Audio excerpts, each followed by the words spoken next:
Hello friends, সবাইকে রাখি পূর্ণিমার শুভেচ্ছা জানাই। আজকে সকাল সকাল স্নান করে রেডি হয়ে গেছি। আমার বাহনটাকে বের করলাম, বাহনটাকে বের করে চলে আসলাম বাজারের এই দোকানে।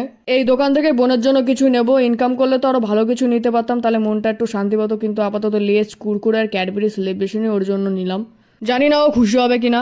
বাজার থেকে আবার একটা ফ্রেন্ড রাখি পড়ালো। পাম্পের থেকে গাড়িতে পেট্রোল ভরে বোনকে নিয়ে চলে আসলাম আর একটা ভাইয়ের বাড়িতে।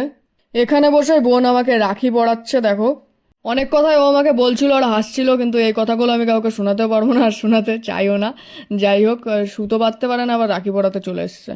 রাখি পরানো হয়ে গেল, তারপর বোনকেই বললাম যে ওই ব্যাগের থেকে ওই প্যাকেটটা দে। তারপর ওর হাতে দিয়ে দিলাম যে নে নে। ওকে দেওয়ার পরে আবার বলছিলাম যে কুরকুরে লেসগুলো কিন্তু আমিই খাবো। আমি মিষ্টি খাই না বলেও মিষ্টি আনেও নি, তাহলে সবাই ভাবো। তারপর নিজেই বলছে যে মিষ্টি মুক্ত করতে হয়, তাই একটু চকলেট খাইয়ে দিল, আর বাদ বাকিটাই হাওয়াইতে বন্ধুরা দিয়ে দিয়েছে। বোন আবার আমার জন্য রান্না করছে। তো মিনি ব্লগটা ভালো লাগলে সবাই একটা লাইক করে দিও। দেখাচ্ছে নেক্সট ব্লগে।